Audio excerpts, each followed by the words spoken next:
ओम मुनित्रयं नमस्कृत्य सूक्तिः परिभाव्य च वैयाकरणसिद्धान्तकौमुदीयं विरच्यते। नमः सर्वेभ्यः श्रोतृभ्यः। अस्माभिः गतपाठे यद्यत् पठितं तद् एकवारं स्मरामः। वयं वैयाकरणसिद्धान्तकौमुदी इत्याख्यस्य ग्रन्थस्य तत्र स्त्रीप्रत्ययप्रकरणं पठन्तः स्मः। प्रकरणस्यास्य अस्माकं क्रमे तत्र तृतीयः पाठः गतपाठः प्रवृत्तः। अस्मिन् तृतीये पाठे आदौ तावत् अजाद्यतष्टाप् इति सूत्रगतः विचारः अस्माभिः कृतः। तत्र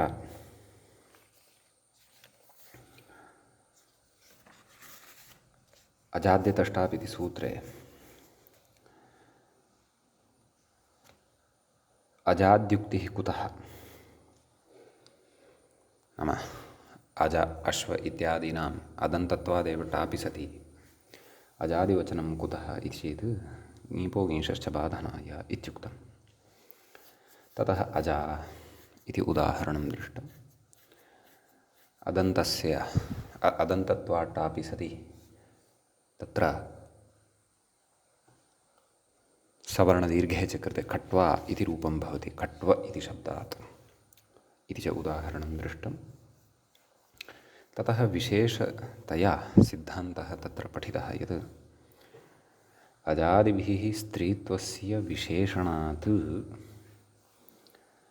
पञ्चाज इत्येतस्मात् शब्दात् टाप् न भवति, परन्तु ङीबेव भवति इति तत्र उक्तं। द्विगोः इत्यनेन ङीप् इति प्रत्ययः एव भवति। तत्र अजादिभिः स्त्रीत्वस्य विशेषणात् नाम यत्र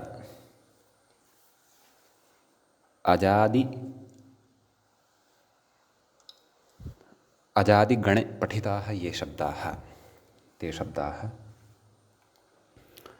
प्राधान्यं भजन्ते, गौणत्वं न भजन्ते। एवं खलु? अजादिशब्दगतस्त्रीत्वं यद् वर्तते तत् स्त्रीत्वस्य एव यदा प्राधान्यं भवति सम्यक्, न तु शब्दान्तरस्य स्त्रीत्वस्य प्राधान्यं भवति। यदा तदा ङीप् प्रत्ययः न भवति, टाप् प्रत्ययः न भवति, ङीपेव भवति। यतः न ङीपः निमित्तानि सन्ति चेत् ङीप् भवति। यथा समाहारद्वन्द्वः पञ्चानाम् अजानां समाहारः इति चेत् पञ्चाजी इत्येव भवति। षडजी, सप्ताजी, अष्टाजी, नवाजी, दशाजी एवम् इत्यादीनि एव तत्र रूपाणि भवन्ति। कुतः? यतोहि तत्र समासार्थसमाहारनिष्ठं यत् स्त्रीत्वं वर्तते तस्य प्राधान्यं वर्तते।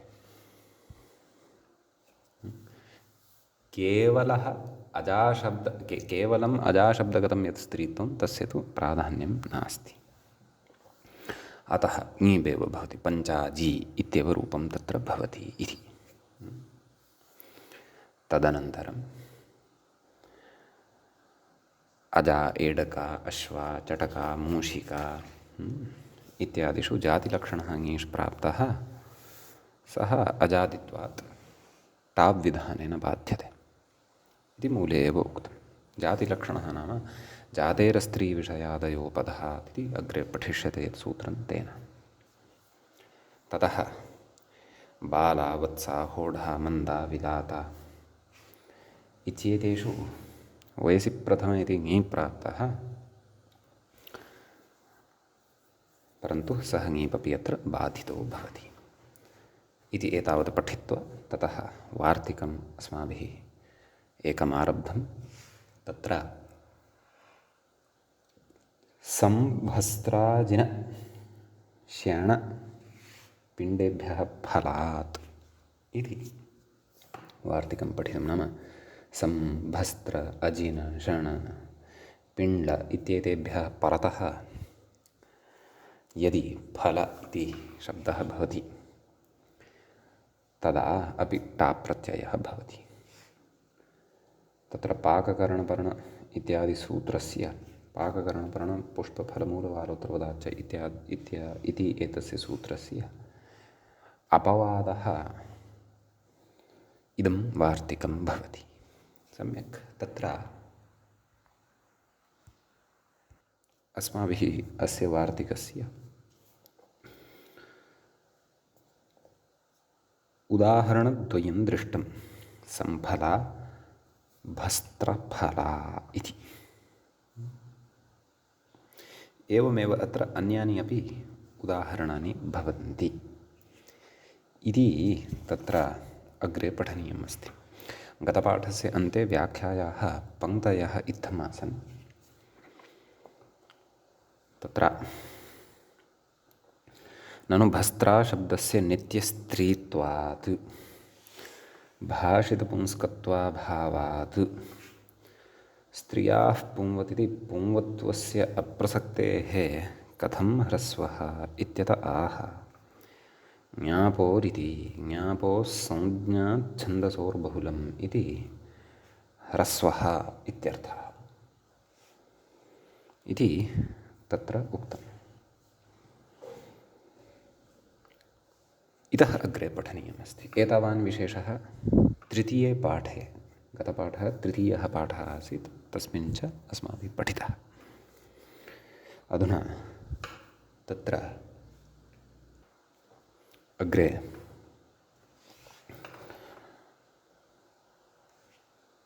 स्त्रीप्रत्ययप्रकरणस्य अस्माकं क्रमे नवसप्ततितमः पाठः, क्षन्तव्यः चतुर्थः पाठः आरब्धः भवति। अस्तु, कथयति अग्रे व्याख्यातः। अजिनफला क्षणफला पिण्डफला ओषधिविशेषसंज्ञाः इति। तत्र यथा भस्त्रफला इत्यस्य तु अस्माभिः विग्रहः कृतः खलु, भस्त्रा इव फलानि यस्याः, अथवा संफला इत्यत्र समृद्धानि फलानि यस्याः। एवमेव अत्रापि कश्चन विग्रहः कर्तुं शक्यते, नाम अजिनाः इव फलानि यस्याः, अथवा तत्र अजिन इव फलानि यस्याः सा अजिनफला इति। तत्र अजिन इत्यस्य अर्थः भवति चर्मविशेषः। ब्रह्मचार्यादिधार्य कृष्णसारादित्वक् इति जिनभिन्ने वाच्यलिङ्गम्। आम्, नाम तत् चर्मविषयः भवति। तद्वत् फलानि यस्याः सा अजिनफला इति। एवं षणफलाः, तत्र षणः नपुंसकलिङ्गे अपि श्रूयते, पुल्लिङ्गे अपि श्रूयते। तैलं घृतं चैद नैव भङ्गा इति उच्यते। क्षुपविशेषः इति उच्यते कल्पलद्रुमकारेण। क्षुपविशेषः नाम लघुवृक्षविशेषः। षणः इति पुल्लिङ्गे अपि अस्ति। माल्यपुष्पः, वमनः, कटुतिक्तकः, निशावनः, तदेव औषधविशेषाः, विशेषवाचकाः एव एते सर्वेपि शब्दाः सन्ति। सम्यक्। एवमेव पिण्डफलाः, पिण्डानि इव फलानि यस्याः सा पिण्डफला। अतः आयुर्वेदे व्यवहृताः विशिष्टाः औषधयः वर्तन्ते, तत्पर्यायवाचित्वेन एते शब्दाः अत्र प्रयुक्ताः वर्तन्ते। अतः अजिनफला, षणफला, अत्र नाम सर्वाणि अपि इमानि पदानि फलोत्तर वन्ति वर्तन्ते, फलोत्तरवन्ती वर्तन्ते, नाम उत्तरपदत्वेन फल इति शब्दः वर्तते। अतः पाककर्णपर्णपुष्पफलमूलवालोत्तरपदाच्च इत्यनेन सूत्रेण ङीष् प्राप्तः भवति, परन्तु एतेन वार्तिकेन टाबेव तत्र भवति इत्यर्थः। अतः तत्र संफली इत्यादीनि अनिष्टानि रूपाणि न भवन्ति इति भावः। सम्यक् इति एतावान् विशेषः अस्मिन् वार्तिके वर्तते। इदानीम् इतोपि अत्र अग्रे वार्तिकान्तरं पठ्यते, तत् पश्यामः। व्याख्याता तत्र इङ्गितं करोति सत्पुष्पेति इति। सत्पुष्पेति मूले पश्यामः। नैव, तत्तु उदाहरणं प्रति एव इङ्गितं करोमि कुर्वन्नस्ति। वयं तु मूले यद् वार्तिकं पठितं तद् एकवारं पठामः। सदच्काण्डप्रान्तशतैकेभ्यः पुष्पात् इति इत्यस्ति। अस्य वार्तिकस्य अर्थः ज्ञेयः। आमां, व्याख्याता कथयति सदच्काण्ड एवं रीत्या इङ्गितं करोति। अहं किञ्चित् अग्रे गतवान् आसं, क्षन्तव्यः। आं, कथयति अग्रे, अयमपि पाककर्ण इति सूत्रपठितवार्तिकार्थसङ्ग्रहः। नाम पाककर्णपर्णपुष्पमूल इत्यादि सूत्रे एव कस्यचित् वार्तिकस्य अथवा केषाञ्चन वार्तिकानाम् अर्थसङ्ग्रहः वर्तते।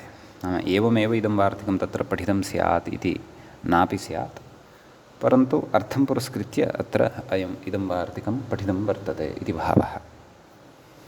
कथयति अग्रे, नाम वार्तिकस्य अर्थं कथयन् अस्ति व्याख्याता।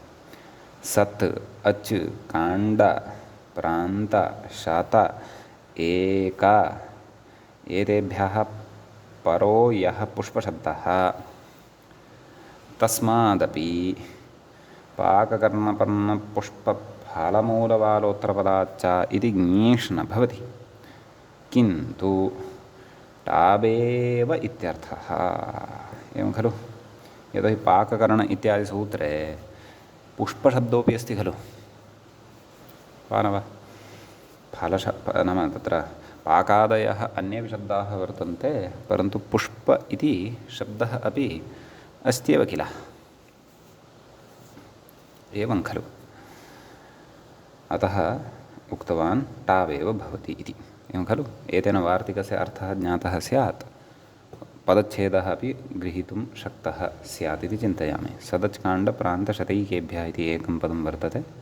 इतरेतरयोगद्वन्द्वः अत्र भवति। पञ्चमी विभक्तेः बहुवचनञ्च अत्र भवति। पुष्पात् इति च पञ्चम्यन्तं भवति। पञ्चमी विभक्तेः एकवचनान्तं भवति। सम्यक्। तत्र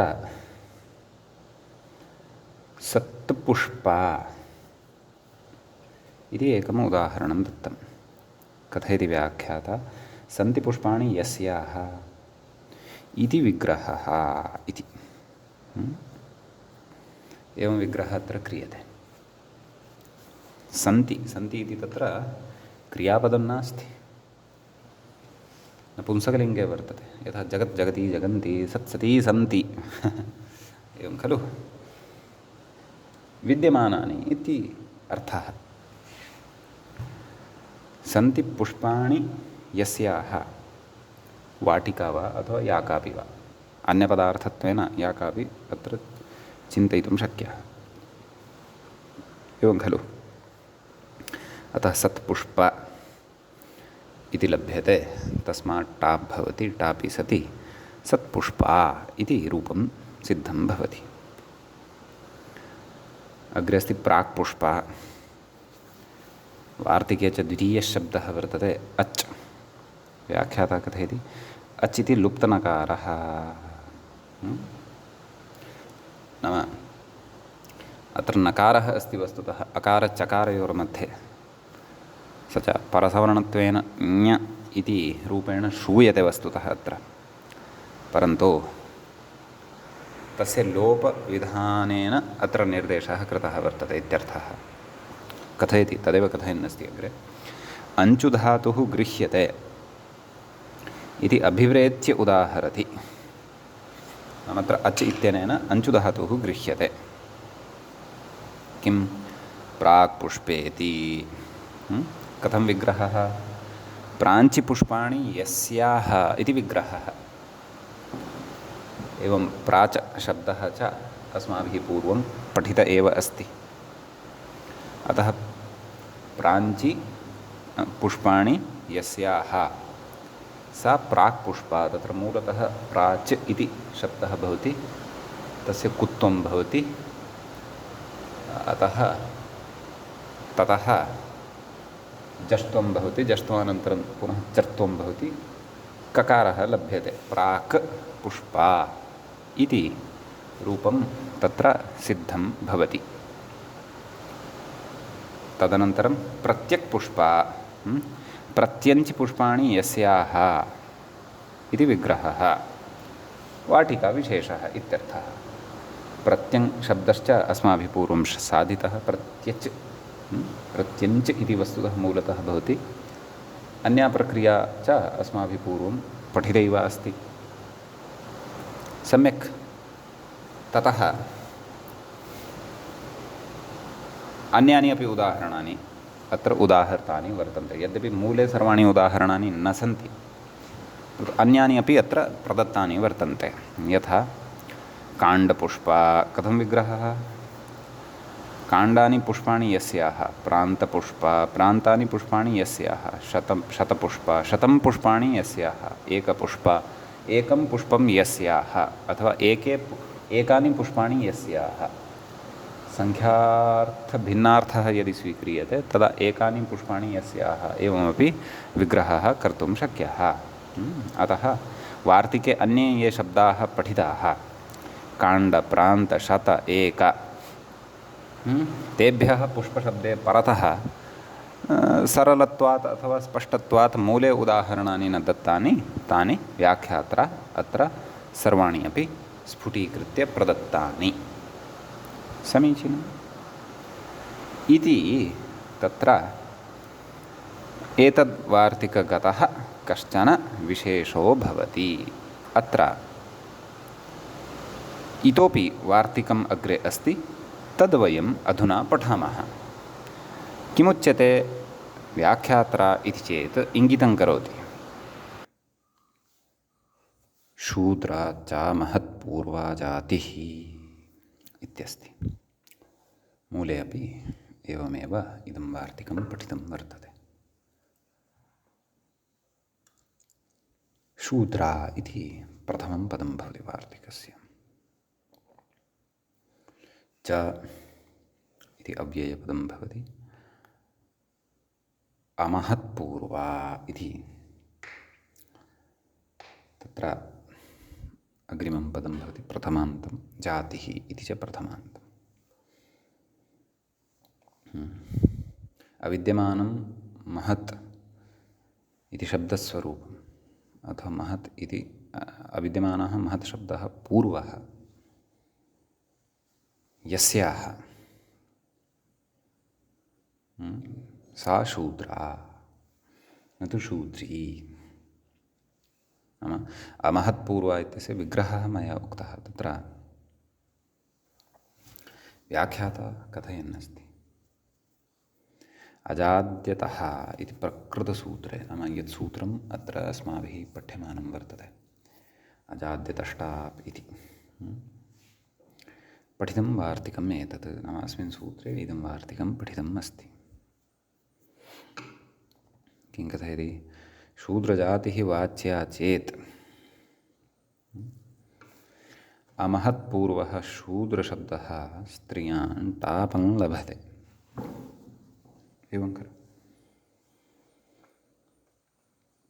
शूद्राणां जातिः यदि वक्तव्या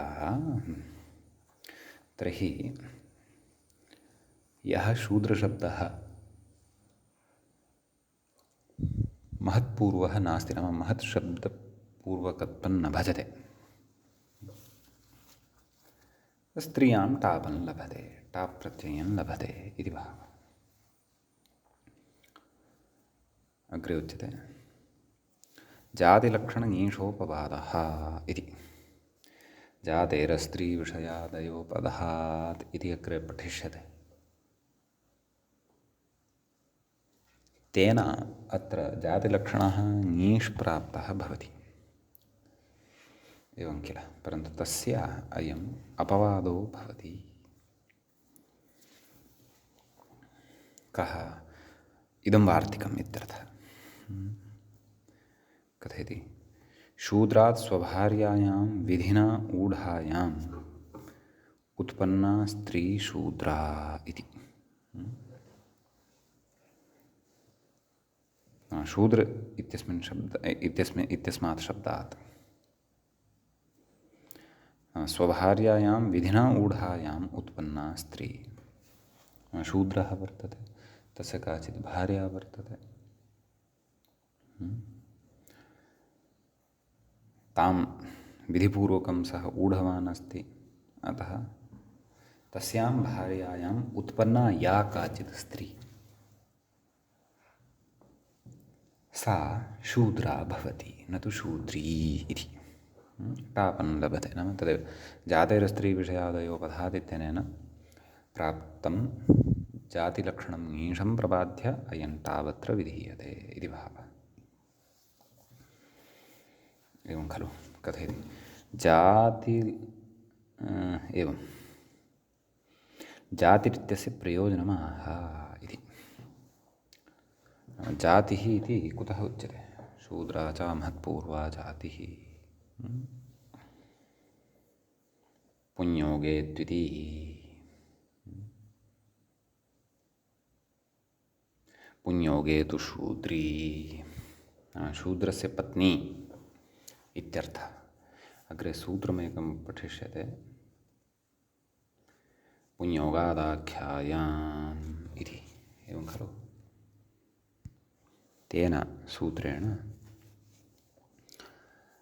पुंयोगः यदि विवक्षितः तदा तु ङीष् प्रत्ययः एव भवति। शूद्रस्य पत्नी शूद्री इति। शूद्रस्य पत्नी न, परन्तु तत्र यस्यां वस्तुतः शूद्रत्वं वर्तते, शूद्रात् स्वभार्यायां तत्र विधिना ऊढायां या स्त्री उत्पन्ना, यस्यां शूद्रत्वं वर्तते, शूद्रत्वाख्यं स्त्रीत्वं यस्यां वर्तते, नैव शूद्रत्वाख्यं जातित्वं यस्यां वर्तते, तत्र तु टावेव भवति। वार्तिकद्वारा तदुच्यते। सम्यक्। तदेव अग्रे कथे, नाम पुंयोगे द्वितीः, मूले उक्तं खलु पुंयोगे तु शूद्री, शूद्रस्य स्त्री इत्येवं पुंयोगात् स्त्रियां वृत्तौ जातिवाचित्वाभावात् न टाप् इति। एवं खलु। अत्र जातित्वं न विवक्षितं भवति। अत्र तु शूद्रः अस्ति कश्चन, तस्य स्त्री एषा, पुंयोगः तत्र भवति, पुंयोगश्च पुमाञ्च शूद्रः भवति। तेन योगे सत्यपि, नाम योगे नाम सम्बन्धविशेषे सत्यपि, यद्यपि विस्तरेण तु वयं पुंयोगादाख्यायामिति अग्रे एव पठिष्यामः। एवं खलु। अतः एतेन तदा तु ङीष् एव भवति। इतोपि सरलतया वक्तुं शक्यते, नाम शूद्रकुले या उत्पन्ना, शूद्रात् स्वभार्यायां या उत्पादिता, सा तु शूद्रा, परन्तु शूद्रस्य काचित् भार्या यदि, सा तु शूद्री इत्येव इति अत्र अभिप्रायः। सम्यक्। अग्रे कथयति, तत्र व्याख्याता इंगितं करोति महाशूद्री इति। मूले कथयति अमहत्पूर्वा किं महाशूद्री कथयति महती च सा शूद्रा च इति विग्रहः। सम्यक् कर्मधारय पुंवत् कर्मधारय जातीयदेशीयेषु इति पुंवद्भावः भवति। नाम महती इति शब्दः पुंलिङ्गे यः वर्तते तस्य पुंवद्भावः भवति। ङीपः निवृत्तिः भवति। महत् इत्येव शब्दः अवशिष्यते पुंवद्भावे सति।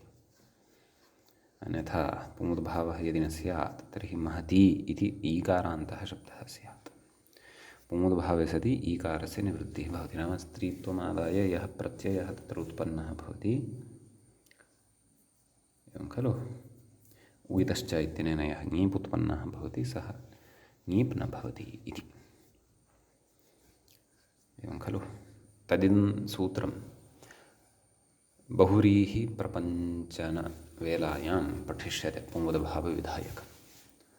अस्य चर्चा तदा तत्र अस्माभिः कृता अस्ति एतावत्, परन्तु अस्य पठनं तु अग्रे एव भविष्यति। सम्यक्। आं तर्हि तत्र महत् शूद्र इति शब्दः जायते। अत्र जातित्वमेव विवक्षितं। तदेव कथयन्नस्ति व्याख्याता। अत्र महत्पूर्वत्वान् न टाप्, किन्तु जातिलक्षणं ङीषेव। यतोहि वार्तिके प्रतिषेधः खलु उक्तः। अमहत्पूर्वा न महत्पूर्वा। नाम शूद्रा चेत् अमहत्पूर्वा। महत् इति शब्दः यदि, तर्हि तु जातित्वे सति जातिलक्षणं ङीषेव भवति इति। अतः एवं तु महाशूद्री इति जातिः विवक्षिता चेदपि महाशूद्री इति जातिलक्षणं ङीषा महाशूद्री इत्येव रूपं तत्र सिद्धं भवति।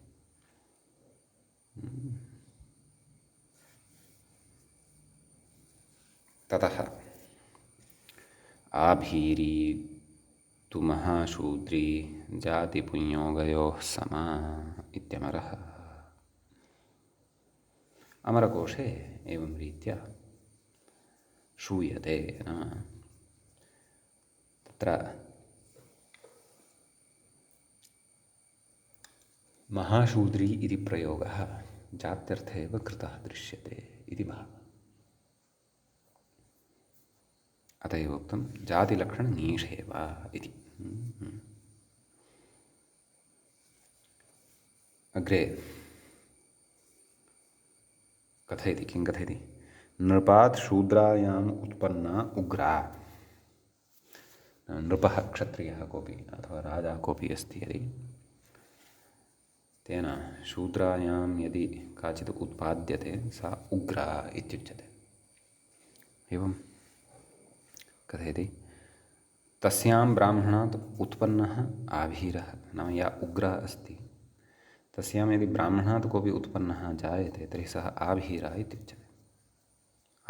सः आभीरः इत्युच्यते। स्त्री चेत् आभीरी। उत्पन्ना यदि काचित् सा आभीरी इत्युच्यते। कथयति। अत्र जातिग्रहणस्य अमहत्पूर्वग्रहणस्य च प्रयोजनविचारः शब्देन्दुशेखरे भाष्यप्रदीपोद्योतयोः च स्फुटः इति। नाम जातिग्रहणस्य अमहत्पूर्वग्रहणस्य, नाम शूद्रा च महत्पूर्वा जातिः इति वार्तिके जातिग्रहणम् अपि च अमहत्पूर्वग्रहणम् इत्यनयोः, नाम अनयोः ग्रहणं कुतः कृतं वर्तते? यद्यपि सामान्यतया अस्माभिः ज्ञातमेव अत्र कौमुद्याः अनुसारं, परन्तु इतोपि विशेषतया अत्र शब्देन्दुशेखरे, नाम नागेशभट्टरचिते शब्देन्दुशेखरे भाष्यप्रदीपोद्योते, नाम भाष्यग्रन्थे समाहारद्वन्द्वः अस्ति। भाष्यप्रदीपोद्योते इत्यत्र भाष्यग्रन्थे, प्रदीपग्रन्थे, उद्योतग्रन्थे च। भाष्यं नाम पतञ्जलिमहाभाष्यं प्रदीपः नाम कैयटविरचिता व्याख्या उद्योतः नाम नागेशविरचिता प्रदीपव्याख्या च स्फुटः नाम अत्र अयं विचारः स्फुटतया लिखितः वर्तते इति भावः। अतः इतोपि विस्तरार्थम् अत्र अस्माभिः भाष्यं शक्यं द्रष्टुं। सम्यक्। ततः अग्रे कथयति कृञ्चा इत्यस्ति खलु। मूले कृञ्चा इति वार्तिकगतः विचारः तु सम्पन्नः। अधुना अन्ये सन्ति केचन शब्दाः, तेषां शब्दानां विषये कथयन् अस्ति। तर्हि कृञ्चा इत्यत्र किं कथयति व्याख्याता पश्यामः। कृञ्चशब्दः चकारान्तः ऋत्विकतद्रिक् इत्यादिना क्विन्नन्तः पक्षिजातिविशेषे वर्तते। ऋत्विकतद्रिकस्रग्दिगूषणिगञ्चु युजिकृञ्चाञ्च तदिदम् अस्माभिः शब्दाधिकारप्रकरणे पठितञ्च। पक्षिजातिविशेषे वर्तते। कथयति यत् क्रौञ्च मिथुनादेकम् अवधीः काममोहितम् इति रामायणे प्रसिद्धः प्रयोगः। प्रसिद्धञ्च पद्यमिदम्। अग्रे मूले किमुक्तम् उष्णिः कथयति हकारान्तः। कृञ्च इत्यत्र मूलशब्दः चकारान्तः कृञ्च्। उष्णिः इत्यत्र मूलशब्दः उष्णिः इति। कथयति छन्दो विशेषे उष्णिः उष्णिः इत्येवं रीत्या रूपाणि अस्माभिः हलन्ताधिकारे साधितानि स्मरेयुः भवन्तः। कथयति छन्दो विशेषे नाम छन्दसः अर्थे किञ्चन छन्दः वर्तते, तस्य नाम इदं भवति। कथयति ऋत्विक इत्यादिना क्विन्नन्तः एव नाम अयमपि क्विन्नन्तः शब्दः एव हकारान्तः। अग्रे किमस्ति मूले पश्यन्तु देवविशा व्याख्याता कथयति देवविशब्दः देवविश इति शकारान्तः शब्दः गणविशेषात्मकमर्त्सु वर्तते। देवविशशब्दः तादृशाः मरुतः केचन वर्तन्ते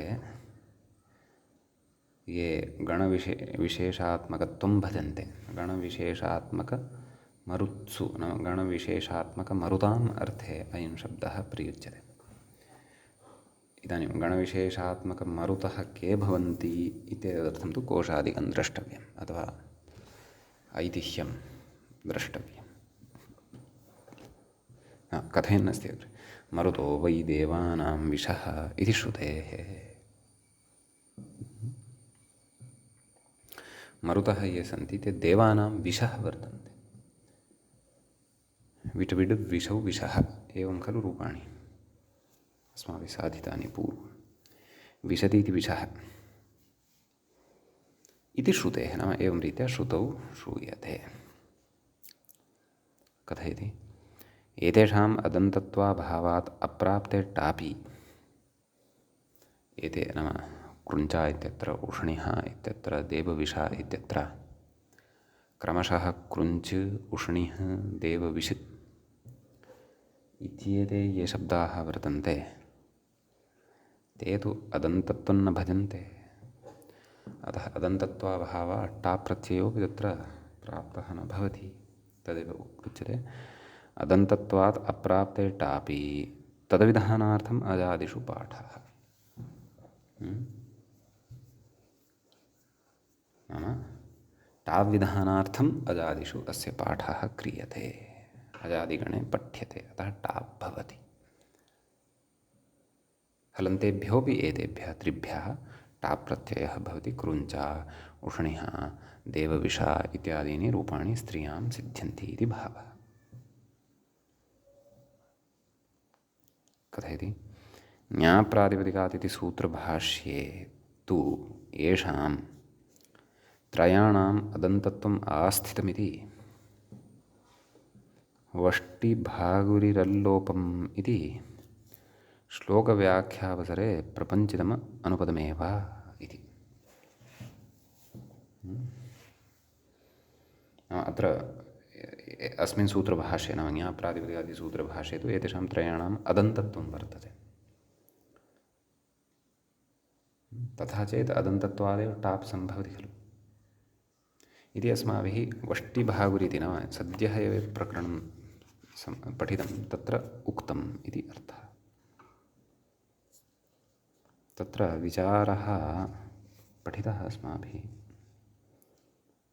भवन्तः तत्र गत्वा पश्यन्ति चेत् अधुना पुनः एषः विचारः द्रष्टुं शक्यते। तत्र ह्येवम् उक्तं तत्र पठन् अस्मि। आवग्रहणं न कर्तव्यं खट्वा माला इत्यादौ अन्तवत्वेन प्रातिपदिकत्वादेव सिद्धम् इत्युक्त्वा कृञ्चा उष्णिः देवविषा इति हलन्तात् टापः स्वात्यर्थम् आवग्रहणम् अस्तु इति आक्षिप्य कृञ्चानालभेत उष्णिः ककुबुः देवविषं च इति अकारान्तादेव तत्रापि टावित्युक्त्वा डावुहामन्यतरस्याम् इति बहुराजा बहुराजे बहुराजाः इत्यर्थम् आपग्रहणमिति समाहितम्। तस्मात् आपं चैव हलन्तानाम् इत्याश्रित्य वाचा निषादिशा इति अयुक्तम्। अत्र निषदिशोरिगुपदलक्षणे के अदन्तत्वा नाम के प्रत्ययपरतः अदन्तत्वा टापि निषा इत्यादिरूपसम्भवेऽपि वाचाशब्दः असाधुरेवेति शब्देन्द्रियेखरे स्थितम् इति। नाम तत्र अस्माभिः प्रतिपादितं नाम एते भाष्ये अकारान्तत्वेन अदन्तत्वम् एतेषां त्रयाणां शब्दानाम् उक्तं वर्तते। तथा चेत् तर्हि तु अदन्तत्वादेव टापसिद्धिः जायते खलु। तर्हि अजादिषु एतेषां पाठः अनपेक्षितः इति ध्वनिः अत्रत्येन विवरणेन उत्पद्यते। परन्तु हलन्तत्वं यदि स्वीक्रियते पक्षान्तरमादाय यद्यपि भाष्यस्य सिद्धान्तः अदन्तत्वादेव तर्हि तु नाम अदन्तत्वमेव एतेषां त्रयाणाम् इति तर्हि तु पक्षान्तरं सर्वमपि निरस्तं भवति ध्वस्तं वा भवति एवं खलु। नाम भाष्यमेव प्रमाणं भवति इति कृत्वा तथापि सूत्रकारः नाम गणपाठकारः सूत्रकारः एव किल। तेन अजादिषु पाठः कृतः इति चेत् तर्हि हलन्तत्वमाश्रित्य टाव्विधानम् इत्युक्त्वा तत्र पाठस्य नाम अजादिगणे अस्य पाठस्य सङ्गतिः कथञ्चित् निर्वाह्या तथा चेत् पक्षान्तरम् उत्पन्नं भवति। यथा न बहुव्रीहौ इत्यत्र त्वत्पितृकः त्वकत्पितृकः इति वा मत्कपितृकः मकत्पितृकः इति वा तर्हि तत्र भाष्यकारस्य एकं मतम् उत्पन्नं भवति सूत्रकारस्य च एकं मतम् उत्पन्नं भवति एवं किल।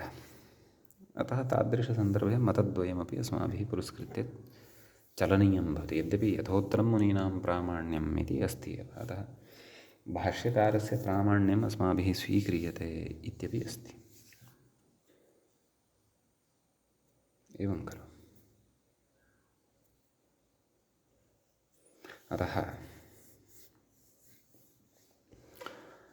तत्र चर्चितः एकः भाष्यपक्षः अत्र स्मारितः व्याख्यात्र तावदेव।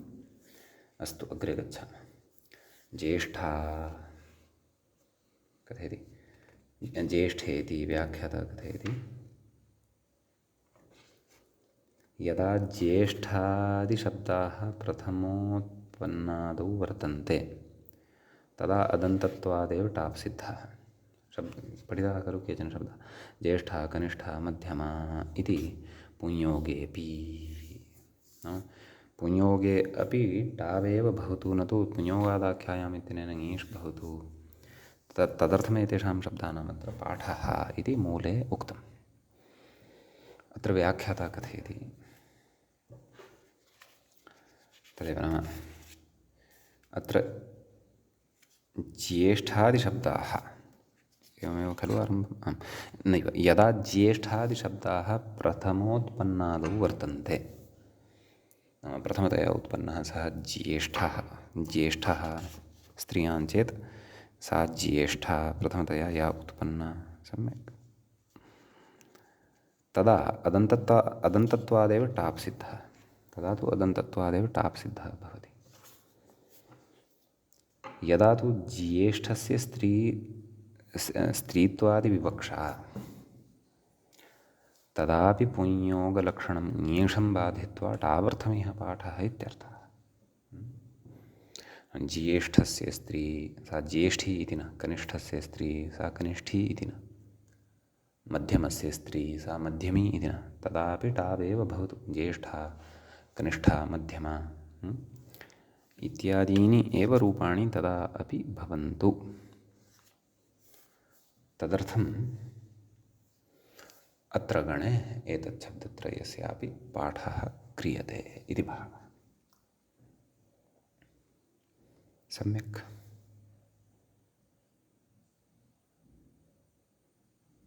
अग्रे उच्यते वार्तिकमस्ति अग्रे नैव वार्तिकात् पूर्वं कोकिला जातावपि इति कथ्यते कोकिला इत्यपि शब्दः दृश्यते गणे अतः कथयति कोकिलशब्दस्य जातावपि जातिलक्षणङेषं बाधित्वा टावर्थमिह पाठ इत्यर्थः एवं खलु यतोहि कोकिल इति शब्दादपि अदन्तत्वात् टाप् सिद्ध्यति खलु एवं किल तथापि जातिलक्षणे सति नाम या कोकिलस्य पत्नी नास्ति परन्तु सामान्यतया कोकिलजातौ उत्पन्ना कोकिलत्वं यस्यां वर्तते तादृशी यदि कथनीया तादृश्याः यदि विवक्षा वर्तते तर्हि जातेरस्त्रीविषयादयोपधात् इति जातिलक्षणं ङीष् यद् वर्तते अग्रे वक्ष्यते तज्जातिलक्षणङीषं प्रबाध्य तत्र टाप् भवतु तदर्थम् अत्र कोकिला इति शब्दः अपि पठ्यते अजादिषु एवं खलु किञ्च जातेरस्त्रीविषयादयोपधात् इत्यत्र तु अस्माभिः बहु किमपि ज्ञेयं वर्तते वैयाकरणानां दृष्ट्या का जातिः जातिर्नाम का इति तत्र महानेव शास्त्रार्थः महानेव सिद्धान्तः च कश्चन अस्माभिः अग्रे पठनीयः वर्तते समीचीनं तदनन्तरं वार्तिकम् इदानीम् अग्रे वर्तते तत् पश्यामः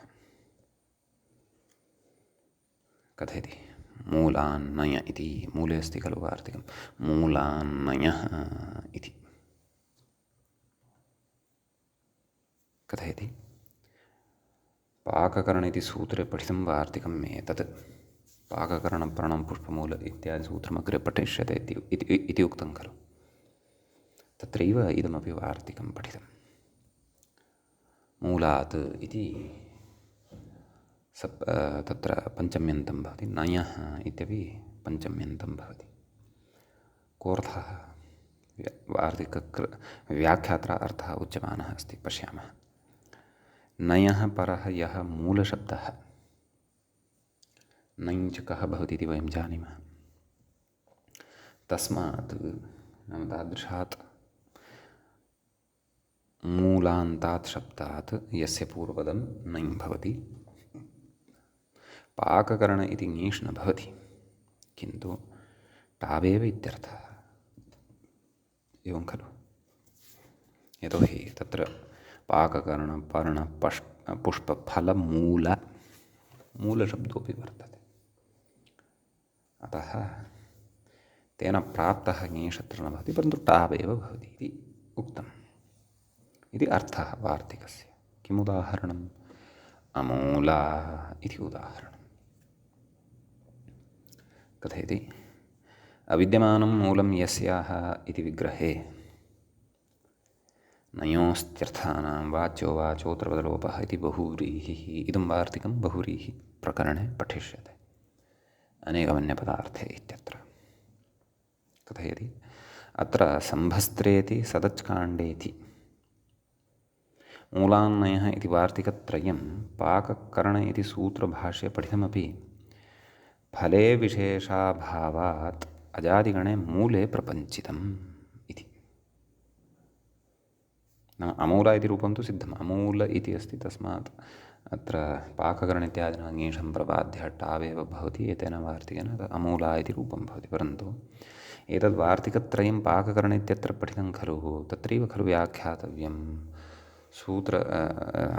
ग्रन्थकारेण अजाद्यतष्टाप् इत्यत्र आनीय एतद् वार्तिकत्रयं कुतः व्याख्यायते, तद् कथयन्नस्ति अधुना व्याख्याता। पुनः पश्यन्तु, अत्र सम्भस्त्रेति सदच्काण्डेति मूलान्नयः त्रीण्यपि वार्तिकानि पठितानि अस्माभिः। कथयति इति वार्तिकत्रयं पाककर्ण इति सूत्रभाष्ये पठितमपि न, इति पाककर्ण इत्यादि सूत्रे भाष्ये पठितं वर्तते, न तु अजाद्यतष्टाप् इत्यत्र पठितं। फले विशेषाभावात् नाम प्रयोजने विशेषाभावात् अजादिगणे मूले प्रपञ्चितम्। नाम अजादिगणे मूले एव इदं प्रपञ्चितं वर्तते इति भावः। तत्र तथा तत्र इदं वार्तिकत्रयं पठितं चेदपि तत्र विशेषेण प्रयोजनं नास्ति। विशेषेण प्रयोजनम् अत्र वर्तते, क्व अजादिगणे। यतोहि एतेषां वार्तिकानां त्रयाणां सम्बन्धः अजाद्यतष्टाप् इत्यत्रापि वर्तते इति कृत्वा अत्रैव अस्य प्रपञ्चनं कृतम्, अत्रैव अस्य एतद्वार्तिकत्रयस्य व्याख्यानं कृतम् इति भावः। कथयति न चैतानि अजाद्यन्तरगणसूत्राणि इति भ्रमितव्यं। अजाद्यन्तरगत नाम अजादिगणः यः वर्तते तद् अजादिगणे गणसूत्राणि इमानि इति न भ्रमितव्यं, तथा नास्ति इति। परन्तु इमानि वार्तिकानि एव वर्तन्ते, गणसूत्राणि न वर्तन्ते इति भावः। अजादिराकृतिगणः नाम आकृतिगणः वर्तते अजादिः, तेन न मूने इति सूत्रभाष्ये टायाम् इति भाष्यप्रयोगः सिद्धः। टायां नाम टा विभक्तिः भवति खलु तृतीया विभक्तेः एकवचने।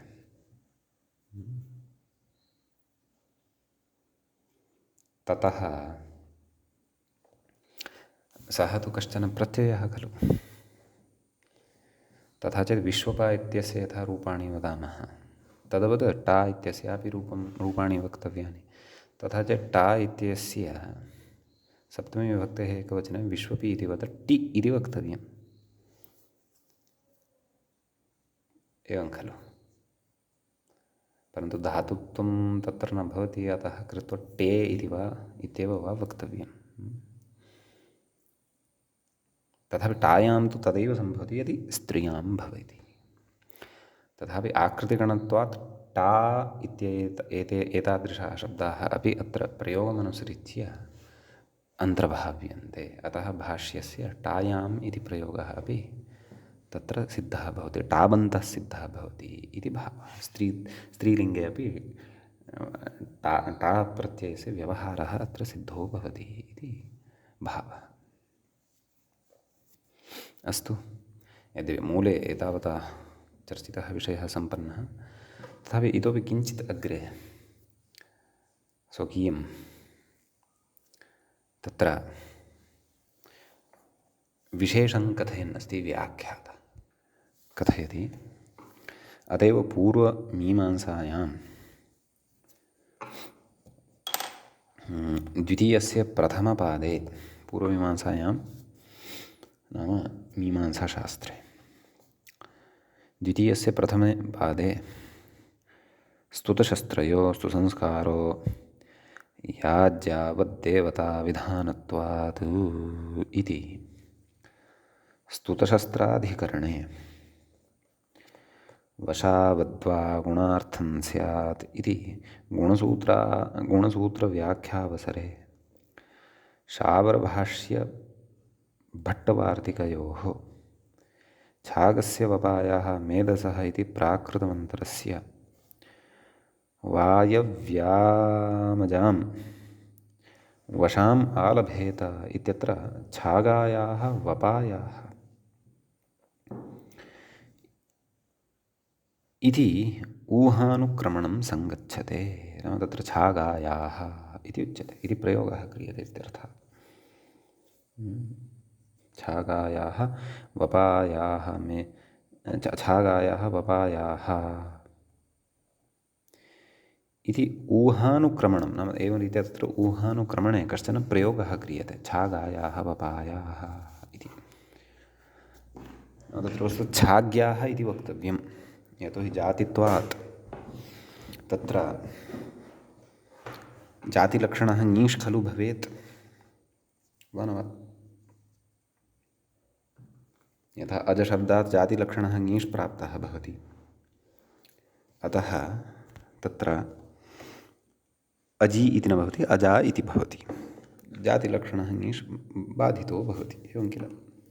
तद्वत् तत्रापि एषः कथयन्नस्ति छागायाः वपायाः इत्यत्रापि छाग्याः वपायाः इति वक्तव्यं, परन्तु छागायाः वपायाः इत्युच्यते इति ऊहानुक्रमणं किञ्चन तत्र क्रियते, नाम मीमांसाशास्त्रस्य विधाने क्वचित्। परन्तु अजादिगणस्य आकृतिगणत्वात् तत्र छागशब्दस्यापि अन्तर्भावात् क्वचित् नाम टाप् जातित्वे सत्यपि टाप् लक्ष्यते इति प्रयोगानुसारम्, अतः छागायाः इति भवति। अन्यथा जातिलक्षणङीषा छाग्याः इति वक्तव्यं भवेत्। इतोपि कथयन्नस्ति, अत एव च ब्रह्ममीमांसायां प्रथमस्य चतुर्थपादे चमसवत्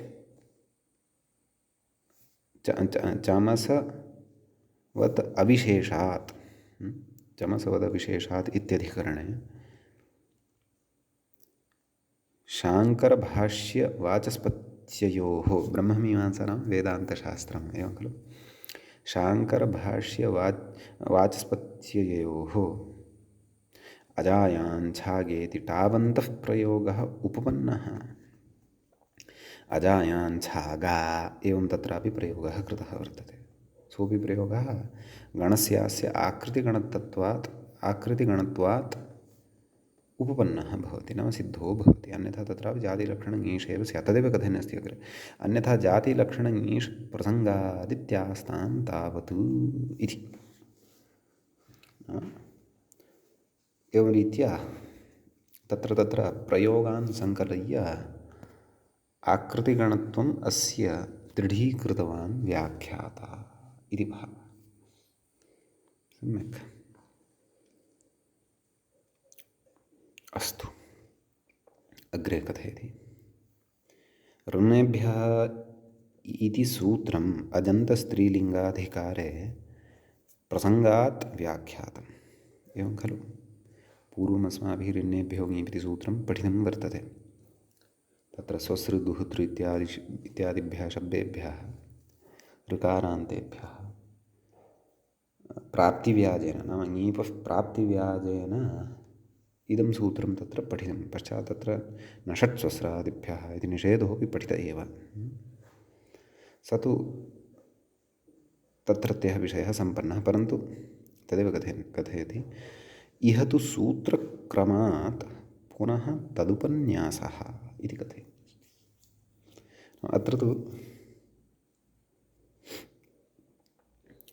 सूत्रक्रमं पुरस्कृत्य तस्य उपन्यासः क्रियते इति।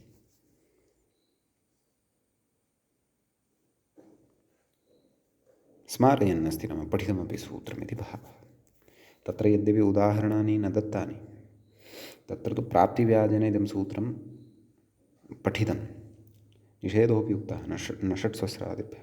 उदाहरणानि अत्र च क्रमानुरोधेन दीयमानानि वर्तन्ते। किञ्च स्त्रीप्रत्ययप्रकरणे अपि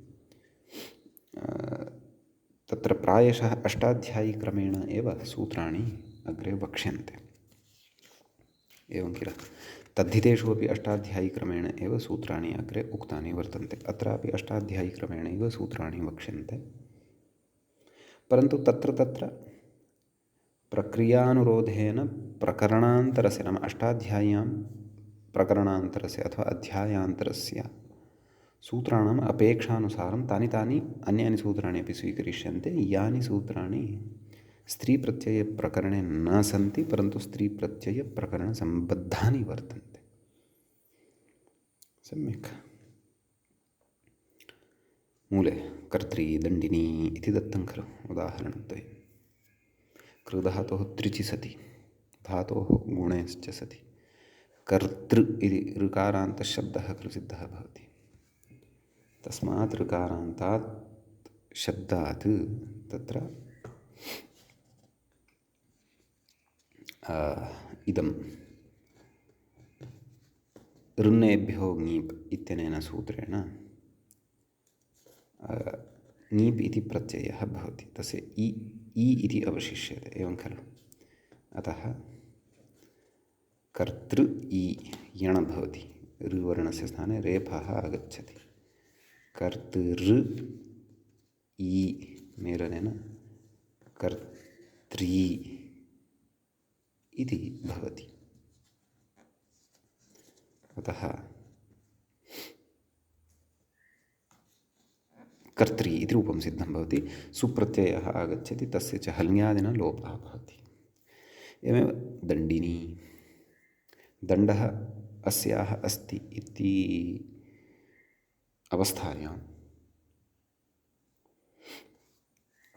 तत्र अत इनिठनौ इत्यनेन इनि प्रत्ययः भवति, तस्य इन् अवशिष्यते। दण्ड इन् तच्च सूत्रं तद्धितेषु पठिष्यते। दण्ड इत्यत्र डकारोत्तरवर्तीयः अकारः, तस्य लोपः च भवति। दण्ड इन् दण्डिन्। स्त्रीत्वविवक्षायां नान्तत्वात् नान्तलक्षण ङीप् अर्थात् ऋन्नेभ्यो ङीप् ऋकारान्तेभ्यः नकारान्तेभ्यश्च शब्देभ्यः स्त्रियां ङीप् स्यात् इति खलु अस्माभिः पठितम्।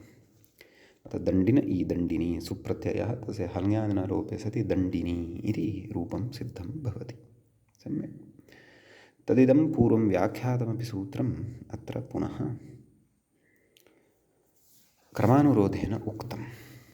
सम्यक्। अधुना अग्रिमं सूत्रं वयं प्रविशामः। इतः पूर्वम् अजाद्यतष्टाप् इति सूत्रगतः विचारः अस्माभिः उपसंहृतः। चतुर्थं तत्सूत्रम् अष्टाध्याय्यां, पञ्चमं ऋन्नेभ्यो ङीप्, षष्ठं च अधुना पठ्यमानं वर्तते उगितश्च इति। तत्र सूत्रे द्वे पदे भवतः उगितः इत्येकं पदं, च इति च अपरं पदम्।